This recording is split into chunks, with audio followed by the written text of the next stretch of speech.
কেন হবে না আগামীকালকে সভা? অবশ্যই হবে। রাজ্য সরকার চেয়েছিল আমাদের সভাটা বন্ধ করে দেওয়ার জন্য, পুলিশকে দিয়ে বন্ধ করার চেষ্টা করেছিল। আমরা কোর্টের দ্বারস্থ হয়েছিলাম, কোর্ট সিঙ্গেল বেঞ্চ যে জায়গাটা দিয়েছিল ডিভিশন বেঞ্চ জায়গাটা চেঞ্জ করে দিয়েছে। হ্যাঁ, একটা লোকাল লিমিটেশন আছে, সেই মান্যতা দিয়ে আমরা প্রোগ্রাম করব, সভা হবে না মানে? হ্যাঁ, আমাদের বুথ থেকে যারা মানুষজন আসার ছিল আমাদেরও খারাপ লাগছে, কিন্তু তাদেরকে আমরা অলরেডি জানিয়ে দিয়েছি যে গাড়িগুলোকে ক্যান্সেল করার কথা বলেছি। ট্রেন যারা বুক করেছিল ট্রেনের টিকিটগুলোকেও ক্যান্সেল করার কথা বলেছি, যে তারা গ্রাসরুট লেভেলে যারা আছেন, বুথের স্তরে যারা আছেন তারা বুথে পতাকা উত্তোলন করবেন। এবং সাথে সাথে যে আমরা আগামীকাল কোর্টের অর্ডারকে মান্যতা দিয়ে যেভাবে 1000-এর নিচে লোককে নিয়ে প্রোগ্রাম করব, সেই প্রোগ্রামে আমরা যা বক্তব্য দেব এটা বুথ স্তরে সাধারণ মানুষকে পৌঁছে দেওয়ার জন্য টিভির পর্দার ব্যবস্থা করার কথা বলেছি। এই 1000 জনের নিচে বা 1000 জন কোর্ট যে অর্ডারটা করেছে আমরা 1000 জনের নিচে রাখার চেষ্টা করব, 999 জন যাতে না ওভার হয় সেটা আমরা চেষ্টা করছি। এই যে জনসংখ্যাটা আসবে এটা আমাদের টোটাল রাজ্য কমিটি দায়িত্ব নিয়েছে, রাজ্য কমিটি লোকটা নিয়ে আসবে, এর বাইরে অন্য কোনো মানুষ আসবেন না। কারণ আমরা ইতিমধ্যে একটা প্রতিনিধি কার্ড ছেড়েছিলাম, সেটাকে আমরা বাতিল ঘোষণা করছি, ইনভ্যালিড করে দিয়েছি।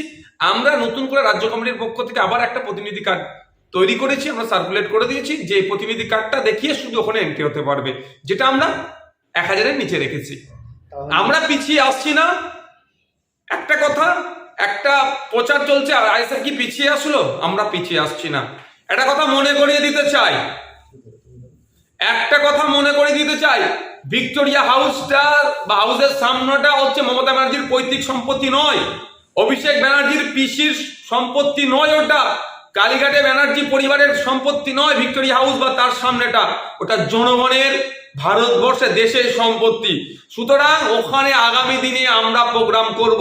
যেভাবে কোর্ট অর্ডার নিয়ে আমরা কলকাতাতেই আমাদের ফাউন্ডেশন ডে উদযাপন করছি, ঠিক একইভাবে কোর্ট অর্ডার নিয়ে দরকার লাগলে আমরা ভিক্টোরিয়া হাউসের সামনেই প্রোগ্রাম করব।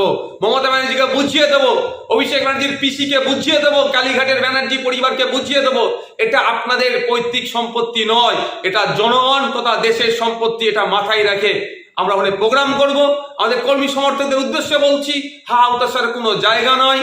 চড়াই উতরাইয়ের মধ্যে দিয়ে দল এগিয়ে যায়, সবসময় যে মসৃণ পথ থাকবে এটাও যেমন নয়, ঠিক একইভাবে পথে সবসময় কাঁটা বিছানো থাকবে এটাও নয়। আমরা আগামী দিনে প্রয়োজনে কোর্টের মাধ্যমে, কোর্টের অর্ডার নেই, ভিক্টোরিয়া হাউসের সামনে প্রোগ্রাম করে দেখিয়ে দেবো যে মমতা ব্যানার্জির পৈতৃক সম্পত্তি নয়, ওটা দেখিয়ে দেবো। আমরা দেখিয়ে দেবো জনসংঘ, আমাদের কর্মী সমর্থকদেরকে নিয়ে আমরা ওখানে আবার আগামী দিনে প্রোগ্রাম করব।